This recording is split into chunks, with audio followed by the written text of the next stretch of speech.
କହିଲେ ଯାଇ ଫୁଲ ମାଳିକା ମାଳିକା ଓଲଟେଇଲେ ହବ କାଳୀ ମା। ଯେତେ ସବୁ କାଳୀ ମା ଅଛି ଯିଏ ଆମକୁ ଦର୍ଶାଇ ଦିଅନ୍ତି ଆଜ୍ଞା ସେ ହଉଛନ୍ତି ମାଳିକା ଯାଇ ଫୁଲ ମାଳିକା। ମହାପୁରୁଷ ଅଚ୍ୟୁତାନନ୍ଦ ଦୀର୍ଘ 500 ବର୍ଷ ପୂର୍ବେ ଯାହା ମା କହିଥିଲେ ତାହା ଆଜି ବାସ୍ତବ ରୂପ ନଉଛି। କହିଥିଲେ ଆଜ୍ଞା କହିଲେ ବରଦେବ ଦିଲୀପ କହିଲେ ବରଦେଉଳୁ ପଥର ଖସି ପଡୁଥିବ ଥରକୁ ଥର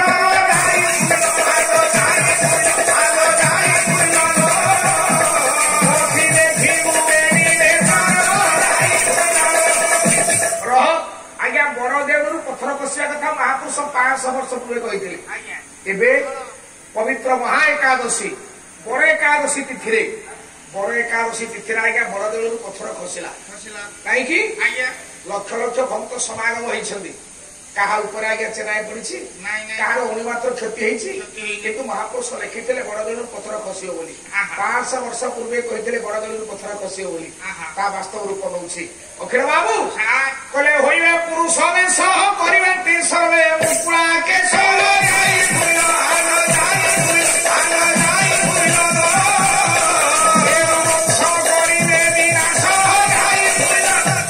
ପରେ 500 ବର୍ଷ ପୂର୍ବେ ମହାପୁରୁଷଙ୍କର କି ଦୂରଦୃଷ୍ଟି ଥିଲା। କହିଲେ ଝୁଅ ପିଲାମାନେ କଳିଯୁଗରେ ହୋଇବେ ପୁରୁଷ ବେଶ ପୁଅ ପିଲା ପୋଷାକ ପିନ୍ଧିବେ। ଆଜ୍ଞା ସେ ବାସ୍ତବ ରୂପ ଆମ ଗାଁ ଗଣ୍ଡାରେ ହେଲାଣି ଆପଣଙ୍କ ଅଞ୍ଚଳରେ ହଉଛି ସାରା ଭାରତ ପିନ୍ଧୁଛି ଆକୁ ହେ ମୋର ଜ୍ଞାନୀ ବାପା ମା। ତେଣୁ ସମସ୍ତେ ଆଜ୍ଞା ଯାହା ଲେଖିଥିଲେ ମହାପୁରୁଷ ଅଚ୍ୟୁତ କରିବେ ଟେ ସର୍ବେ ମୁକୁଳା କେଶ। ଟିଭିରେ ଗୋଟେ ସୁନ୍ଦରୀ ଝିଅଟିଏ କ୍ଲିନିକ ପ୍ଲସ ସାମ୍ପର ଆଡଭର୍ଟାଇଜ ଦେଲା ସେ ମୁଣ୍ଡକୁ ଏମିତି ଛାଟିଦେଲା। ବାବୁରେ ଆମ ଝିଅ ବୋହୂ ମାନେ ତାକୁ ଦେଖିଲେ ତାକୁ ଶିଖିଲେ। କିନ୍ତୁ ଏ ଯେତିକି ମା ମାନେ ମୋର ବତ୍ସ ସମସ୍ତେ ଶୁଣଲ ମା କେଶ ମୁକୁଳା କଲେ ବଂଶ ପ୍ରତି ପରିବାର ପ୍ରତି ଗ୍ରାମ ପ୍ରତି ଆଜ୍ଞା ବିରାଟ ବଡ ସଂକଟ ଆସିଯାଏ। ବିରାଟ ବିପଦକୁ ଆପଣ ମାନେ ନିମନ୍ତ୍ରଣ କରନ୍ତି। କାହିଁକି ସତ୍ୟ ଯୁଗରେ ଏମିତି ଗୋଟେ ଝିଅ କେଶ ମୁକୁଳା କଲା ମା। ସତ୍ୟ ଯୁଗରେ ଝିଅଟେ କେଶ ମୁକୁଳା କଲା ମହିଷାସୁର ମଲା ଆଜ୍ଞା ଲକ୍ଷ ଲକ୍ଷ ସେନାପତି ମଲେ ଲକ୍ଷ ଲକ୍ଷ ହଜାର ହଜାର ସୈନ୍ୟ ସାମନ୍ତ ମାନେ ମଲେ। ବାବୁରେ ସତ୍ୟରେ ସତ୍ୟ ଚଣ୍ଡୀ କେଶ ମୁକୁଳା କଲା ଊର୍ଦ୍ଧ୍ୱ ଲଗ୍ନା ହେଇଗଲେ। ତାପରେ ତ୍ରେତୟାରେ ସୀତାଚଣ୍ଡୀ ଅଶୋକ ବାଟିକାରେ କେଶ ମୁକୁଳା କଲେ। ରାବଣ ବଂଶ ଗୋଟେ ବ୍ରାହ୍ମଣ ବଂଶ ବୁଡିଗଲା। ଦ୍ୱାପରେ ଦ୍ରୌପଦୀ ଚଣ୍ଡୀ ଦ୍ୱାପର ଯୁଗରେ ମା ଦ୍ରୌପଦୀ କେଶ ମୁକୁଳା କଲେ ଦୁର୍ଯ୍ୟୋଧନ ବଂଶଟା ବୁଡିଗଲା। ପରେ ସତ୍ୟରେ ସତ୍ୟ ଚଣ୍ଡୀ ତ୍ରେତୟାରେ ସୀତାଚଣ୍ଡୀ ଦ୍ୱାପରେ ଦ୍ରୌପଦୀ ଚଣ୍ଡୀ ବାପା କଳି ଚଣ୍ଡୀ ଘରେ ଘରେ। ମାନେ ମୁଁ ଆପଣ ମାନଙ୍କୁ କହୁନି ଆମ ଘର କଥା ହଉ ଆପଣ ମାନଙ୍କର ଘର କଥା ହଉ କେଶ ମୁକୁଳା କଥା କେବେ ପାଟିଗଲା ଭାଇ ଆରେ କେଶ ମୁକୁଳା କରିବେନି ଲୋ ମୋ ମା। କେଶ ମୁକୁଳା କଲେ ବଂଶ ପ୍ରତି ବିପତ୍ତି ଆସିଥାଏ। ଆଉ ପଦୁଟେ କରୁଛି ଶୁଣ ବାପା ମହାପୁରୁଷ ଅଚ୍ୟୁତାନନ୍ଦ ନେମାଳ ମଠର କବି କହିଲେ କହିଲେ ଅକାଳେ ପାଚିବ ଫଳ ଅକାଳେ ବଢିବ ନଦୀର ଜଳ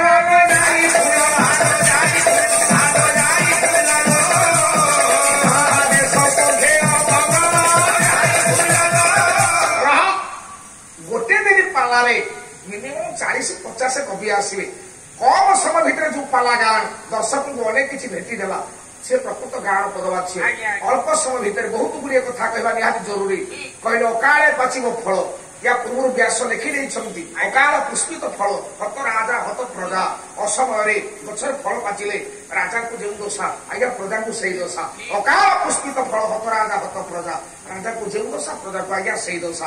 ବରିଙ୍ଗା ସଦର ମଣ୍ଡଳୀ ସେଇ କଥାଟାକୁ ମହାପୁରୁଷ ଅଚ୍ୟୁତ କହିଲେ ଅକାଳେ ପାଚିବ ଫଳ ଅସମୟରେ ଗଛରେ ଫଳ ପାଚିବା ଅସମୟରେ ନଦୀରେ ଜଳ ବୃଦ୍ଧି ହବା ଏ ଦେଶ ପକ୍ଷ ଅମଙ୍ଗଳ।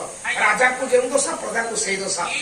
ସେନି ତେଣୁ ଏ ଆମ୍ବଟା ହଉଛି ଗ୍ରୀଷ୍ମ ଋତୁର ଫଳ ହେମନ୍ତ ଋତୁର ଫଳ ନୁହଁ। ଚାଲ ଆମେ ପଳେଇ ଯିବା ଆକୁ ଦେଖିଲେ ଅମଙ୍ଗଳ। ଈଶ୍ୱର ଆରେ ଏ କଣ କହୁଛ? ଆଉ ଗୋଟେ ପଦ କଥା କହିବି ମାନିବ ଗୋଟେ କଥା କହିବି।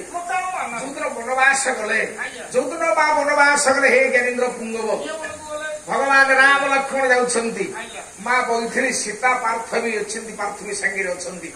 ଗଲାବେଳେ ବୈଦେହୀଶ ବିଳାସ କାବ୍ୟ କୋଣାର୍କ କବି ସମ୍ରାଟ ଭଞ୍ଜ ବୁଝେଇଲେ। ଶାଶୁ କହୁଛନ୍ତି ବୋହୂକୁ କହିଲେ ମାରେ କଥା ପଦୁଟିଏ କହି ମାନିବୁ? କହିଲା ବିପିନରେ ପିନ ଉରଜା ପୂର୍ବ ଦେଖି ନବାଗିବୁ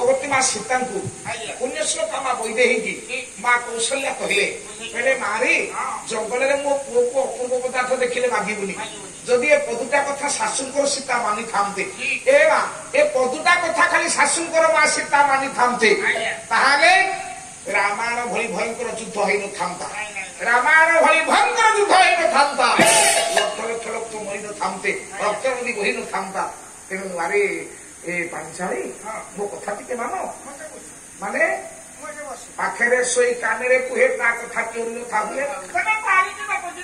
एठी यज्ञ भूका जाज्ञ सेनी गोटे जीवन अटल स्वामी मत आंबटा आप पारिके दिंतु सुर बाबू आंबटा को पार अर्जुन द्वारे जी बाध्य आंबटा को आज्ञा पारे केमती पारे कि खापुरी मारिकी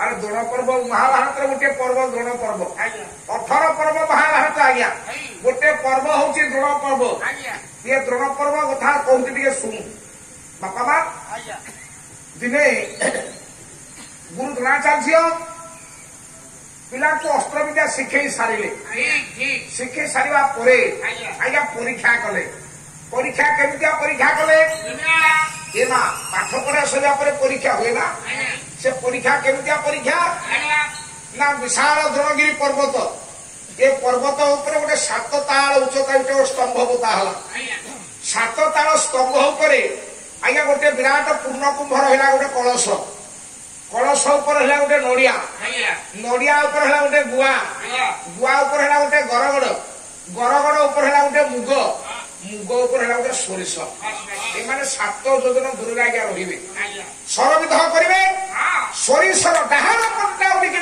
पट सुरक्षित जी परीक्षा उत्तीर्ण हम से गुरु द्रोणकर पट शिष्य हम बाबूरे क्या कलश बा पूर्ण कुंभ ये विशाल लौह स्तंभ आज्ञा दिशी नाला विशाल स्तंभ दिशी नाला हे बरेन सन्थ शिरोमणि ये परीक्षा उत्तीर्ण हेले शब्द साधित कृष्ण अर्जुन अर्जुन ये परीक्षा उत्तीर्ण हेले आप चिंता करूँ केमता विशाल परीक्षा ये परीक्षा अर्जुन उत्तीर्ण होती तेणु मारिला गोटे सर आज्ञा सर बाजी चाहू चाहू पड़ा भूत मो भाई